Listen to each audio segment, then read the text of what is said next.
Silicon is melted in a furnace at more than 1400 degrees Celsius to produce an ingot or casting, which is then cut into smaller blocks using a wire cutter. These smaller blocks are then cut into individual cells using thermal laser separation or just using another wire cutter. After the cutting or separation process, they are washed and etched.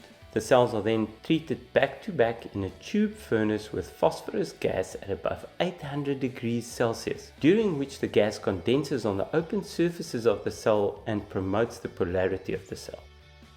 They are then cleaned and etched again, and the excess phosphorus removed. In the plasma chamber, they are given a bit of color.